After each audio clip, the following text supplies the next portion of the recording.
बाल विद्या मंदिर उच्च माध्यमिक विद्यालय त्रिपुरा नागौर के ई अधिगम प्लेटफॉर्म से आप सबका हार्दिक अभिनंदन। क्लास 8 विज्ञान अपना जो अध्याय है वो सूक्ष्म जीव का चल रहा है। कई उसके हमने सूक्ष्म जीव के बारे में पढ़ लिया है, क्या क्या उपयोग है, क्या कौन से सूक्ष्म जीव हमारे लिए शत्रु है, कौन से सूक्ष्म जीव हमारे लिए मित्र है। आज हम पढ़ते हैं खाद्य विषाक्तन।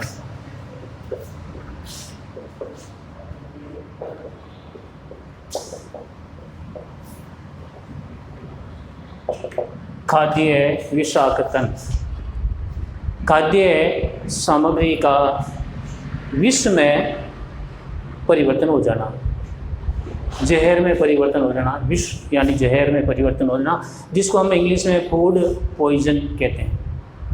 अब ये खाद्य सामग्री में विष किस कारण से उत्पन्न हो गया?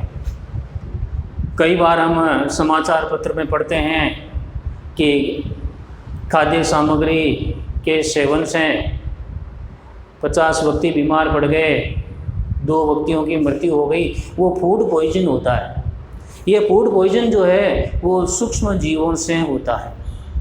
सूक्ष्म जीव उस भोजन सामग्री को संदूषित कर देते हैं, खराब कर देते हैं, और कई बार भोजन सामग्री इतनी खराब हो जाती है कि हमारे पेट के अंदर विष उत्पन्न हो जाता है और उल्टी होना, चक्कर आना, और कई बार ज़्यादा गंभीर स्थिति आने पर व्यक्ति की मृत्यु भी हो जाती है।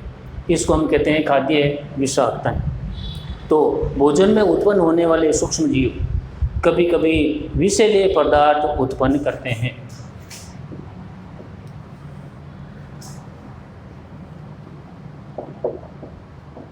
भोजन में उत्पन्न होने वाले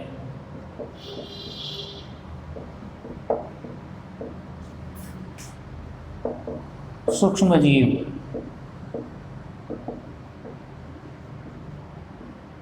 कभी कभी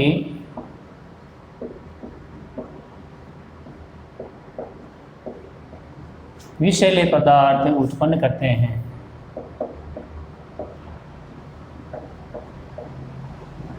विषैले पदार्थ उत्पन्न हो जाते हैं। हम ऐसा कह सकते हैं कि वो सूक्ष्म जीव उस खाद्य सामग्री में विष उत्पन्न कर देता है,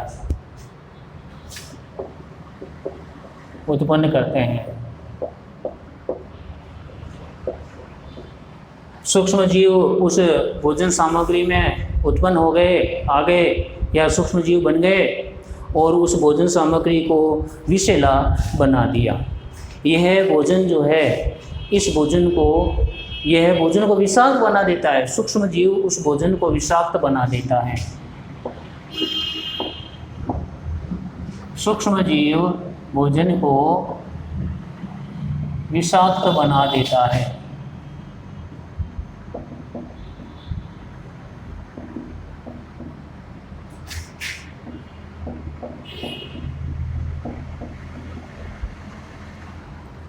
विषाक्त विष से बना है।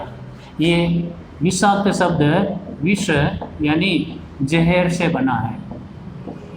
भोजन सामग्री को खराब कर दिया, यानी उस भोजन सामग्री में विष उत्पन्न हो गया, उसको हम कहते हैं खाद्य विषाक्तन।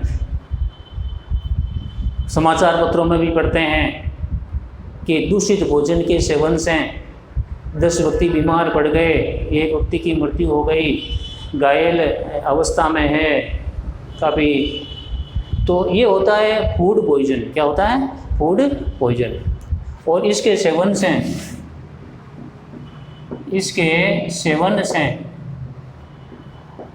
सेवन का मतलब प्रयोग करने से व्यक्ति भयंकर रूप से बीमार हो जाते हैं।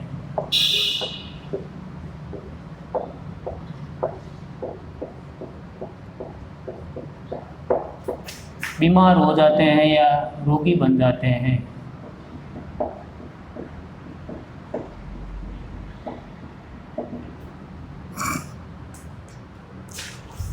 खराब भोजन सामग्री के सेवन करने से, उसका प्रयोग करने से व्यक्ति भयंकर रूप से बीमार हो जाता है। मृत्यु का कारण भी बन सकता है,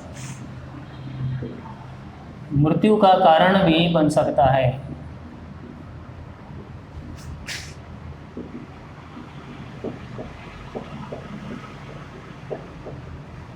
इससे व्यक्ति की मृत्यु भी हो सकती है।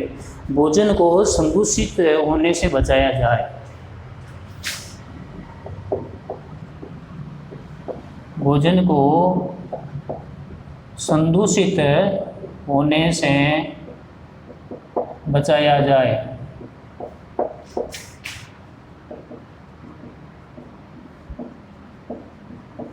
अब किस तरह हम भोजन को खराब होने से बचा सकते हैं, उसके कुछ तरीके भी है, कुछ विधियां भी है जिसके कारण हम भोजन को खराब होने से बचा सकते हैं। तो हम उसके बारे में पढ़ते हैं। खाद्य परिरक्षण।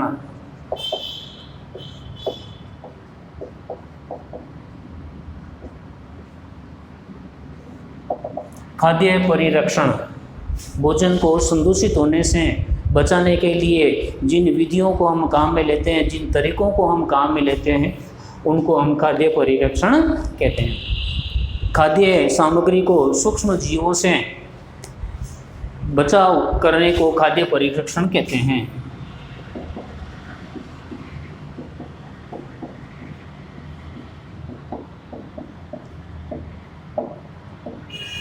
सूक्ष्म जीवों से बचाव करने को खाद्य परिरक्षण कहते हैं।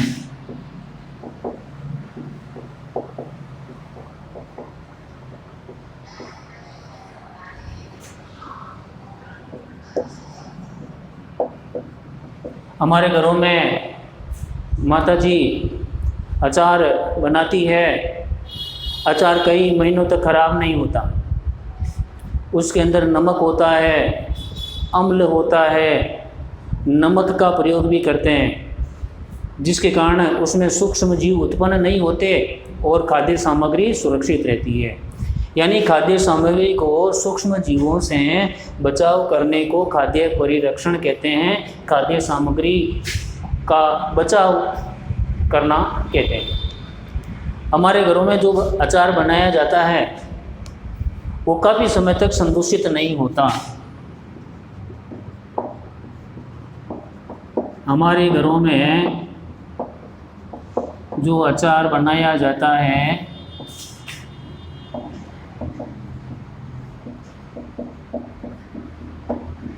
वह काफ़ी समय तक संदूषित नहीं होता। संदूषित का मतलब खराब, संदूषित नहीं होता है।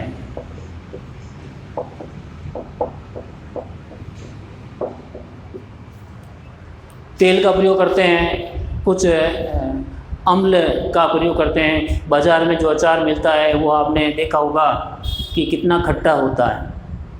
घरों में जो अचार बनाते हैं खट्टापन उसमें है, लेकिन उसमें कम मात्रा होती है।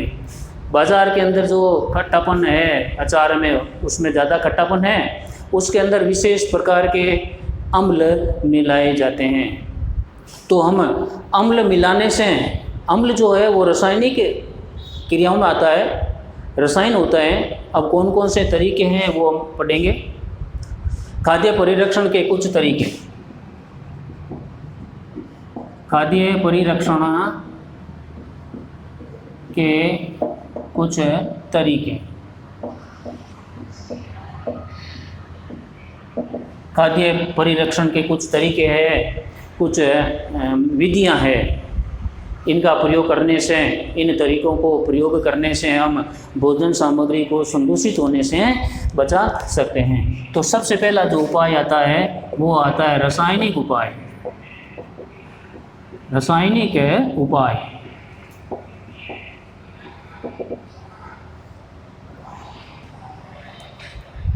अम्ल का प्रयोग करना, सोडियम बेंजोएट। सोडियम बेंजोएट का प्रयोग अचार बनाने में करते हैं। सोडियम मेटाबाइसल्फाट।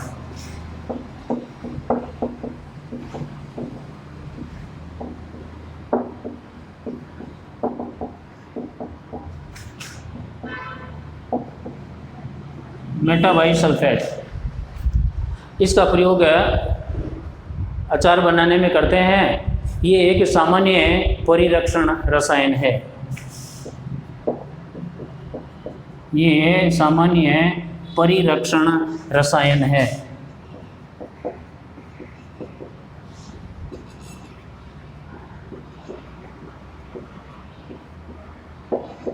केमिकल है जिनका प्रयोग अचार में आता है। नमक और अम्ल का प्रयोग अचार बनाने में करते हैं। नमक और अम्ल का प्रयोग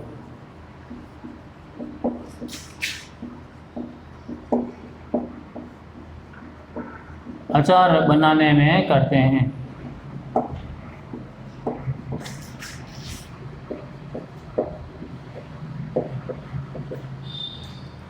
अम्ल जो है वो रासायनिक में आता है, रसायन में, केमिकल में आता है।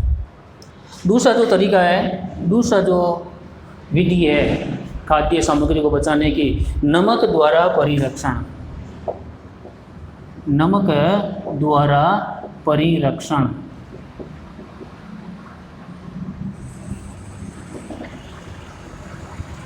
नमक के द्वारा भोजन सामग्री को बचाना।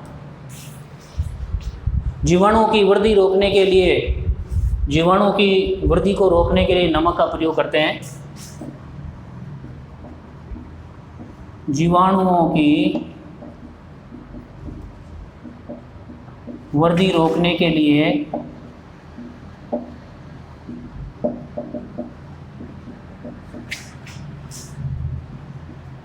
मांस और मछली को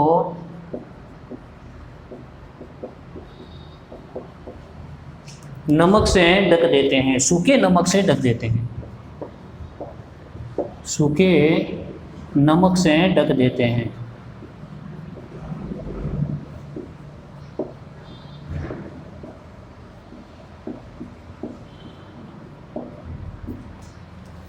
मांस और मछली को सूखे नमक से ढकने पर उसमें जीवाणु वृद्धि नहीं कर पाते, एक नमक की परत बन जाती है। इस भोजन सामग्री के ऊपर नमक की परत बन जाती है और मांस और मछली सुरक्षित रहते हैं। नमक का प्रयोग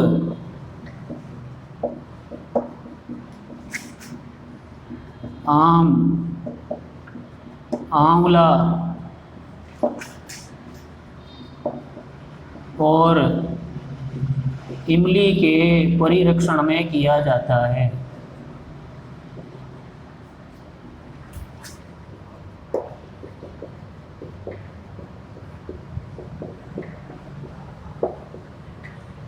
आम, आंवला और नीमली का परीक्षण करते हैं, नमक का उसमें प्रयोग किया जाता है। कुछ विशेष प्रकार के पैकिंग होती है जिसके अंदर नमक, आंवला, नमक का मिश्रण होता है। कुछ पैकिंगों में आम और नमक का मिश्रण होता है। क्यों करते हैं मिश्रण? क्योंकि नमक जो है वो जीवाणुओं की वृद्धि रोक देता है।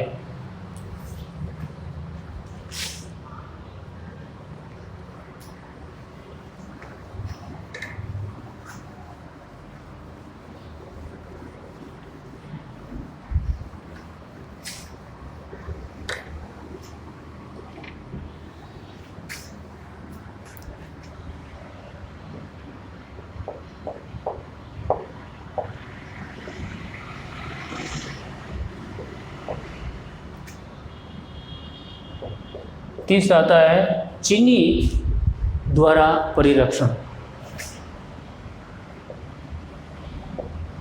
चीनी द्वारा परिरक्षण।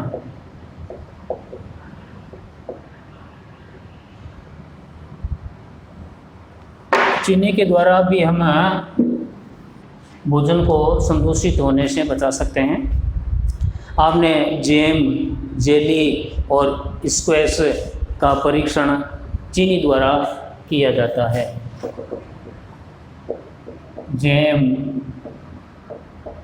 जेली, स्क्वैश का परिरक्षण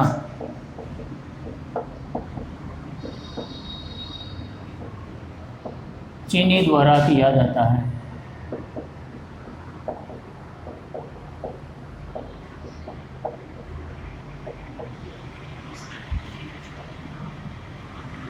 जैम चटनी जैसा पदार्थ होता है, जैम, जेली, स्क्वैश, ये सब चटनी कहते हैं हम आम बोलचाल की भाषा में इसको चटनी कहा जाता है। अलग अलग ये स्वाद की होती है, खट्टी मीठी भी होती है, उसमें चीनी का प्रयोग करते हैं। चीनी के प्रयोग करने से वो खाद्य सामग्री या हम कह सकते हैं जैम, जेली, स्क्वैश का परिरक्षण हो जाता है। चीनी क्या करती है, खाद्य पदार्थ में नमी नहीं आने देती।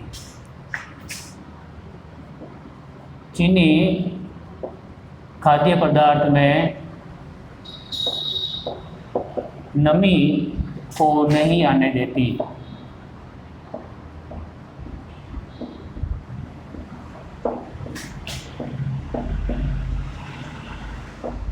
हम ये पढ़ चुके हैं कि नमी से भोजन सामग्री खराब होती है, आर्द्रता से। तो चीनी का प्रयोग करने से खाद्य पदार्थ में नमी नहीं आती।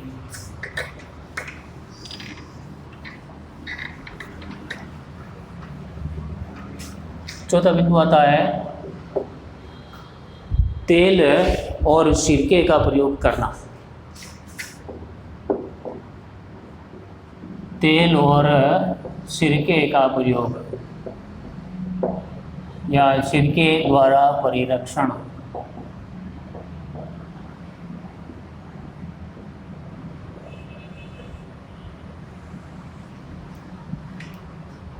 अचार में तेल डाला जाता है और तेल जो है वो अचार के ऊपर तक रहता है। पूरा अचार तेल में डूबा हुआ होना चाहिए। यदि डूबा हुआ नहीं है तो उसके ऊपर फफूंद आ जाती है, फंगस, कवक आ जाता है। तो तेल जो है वो भोजन सामग्री को संदूषित होने से बचाता है। तेल और सिरके का प्रयोग है सब्जियां, फल, मांस, मछली, अचार का परिरक्षण करता है। फल, सब्जियां, अचार, मांस, मछली का परिरक्षण किया जाता है। का परिरक्षण तेल और सिरके द्वारा किया जाता है।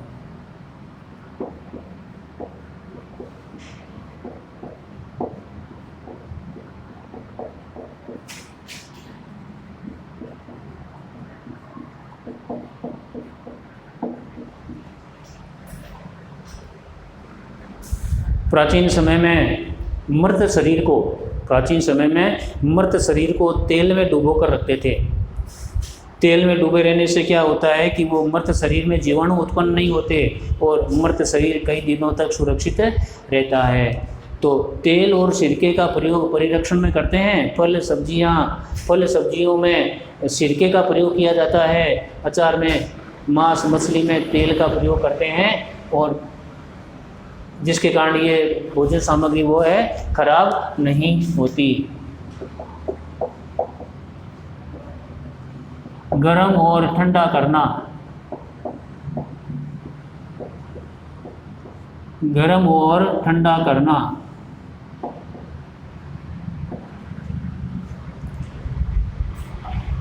हम हमारे घरों में दूध को गर्म करते हैं। गर्म करने से उसके अंदर जितने भी बैक्टीरिया होते हैं या सूक्ष्म जीव होते हैं वो मर जाते हैं। दूध को गर्म करने पर सूक्ष्म जीव मर जाते हैं।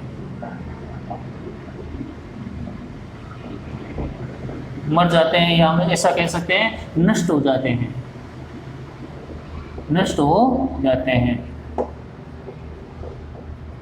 और फिर दूध काफ़ी दिनों तक सुरक्षित रहता है। दूध को ठंडा करते हैं। ठंडा करने से दूध को ठंडा करने पर दूध को ठंडा करके कम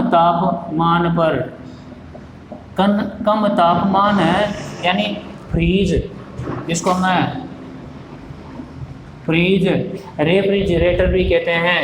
फ्रीज करना कम तापमान कहलाता है। तो दूध को ठंडा करके कम तापमान पर रख देते हैं।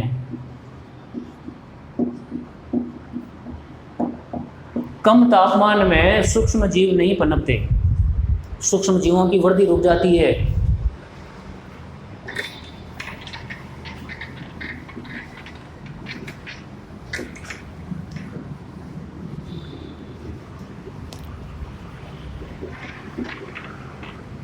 आपने प्लास्टिक की थैली में दूध की पैकिंग देखी है, ठंडा दूध होता है। उस ठंडे दूध को किस तरह तैयार किया जाता है? पहले दूध को 70 डिग्री सेल्सियस पर गर्म करते हैं। दूध को 70 डिग्री सेल्सियस पर गर्म किया जाता है, गर्म किया जाता है। दूध को 70 डिग्री सेल्सियस पर गर्म करते हैं और गर्म करने के बाद तुरंत जल्दी ठंडा किया जाता है, तुरंत ठंडा किया जाता है। दूध को जल्दी ठंडा किया जाता है।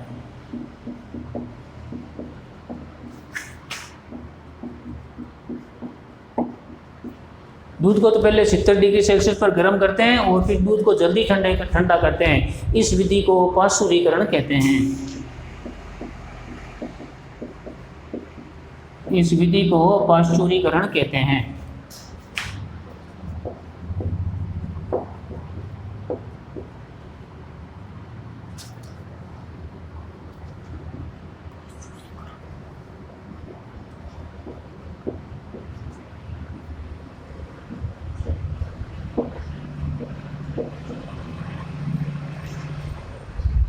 दूध को गर्म करके तुरंत वापस ठंडा करना और ठंडा करके उसको पैकिंग में डाल देना और कम तापमान या फ्रीज में रख देना, इसको पाश्चुरीकरण कहते हैं। और इस विधि का प्रयोग या इस विधि की जो खोज है वो लुई पाश्चर ने की थी। इस विधि की खोज लुई पाश्चर ने की थी।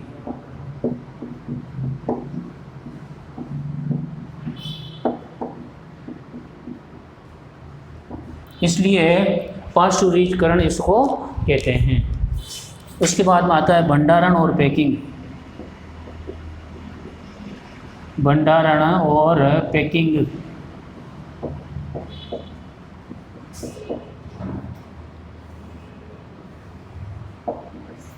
भंडारण और पैकिंग करना। पैकिंग किस तरह की जाती है?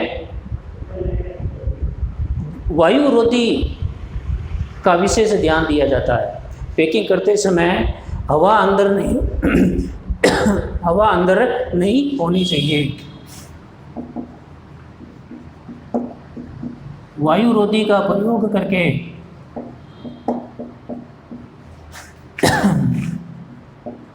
वस्तुओं की पैकिंग की जाती है।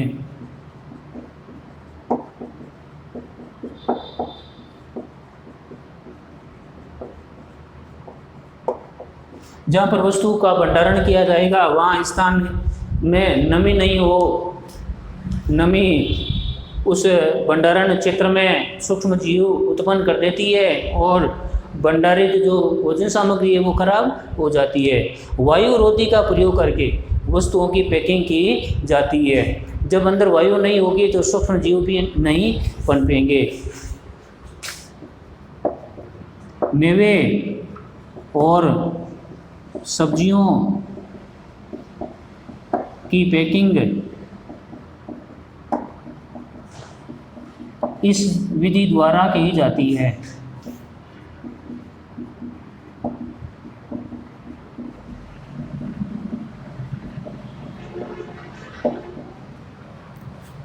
सूखे मेवे, ड्राई फ्रूट्स, बादाम, किशमिश, काजू का प्रयोग की जो पैकिंग होती है उस पैकिंग को वायु रोधी के द्वारा पैकिंग करते हैं। तो बच्चों आज इतना ही।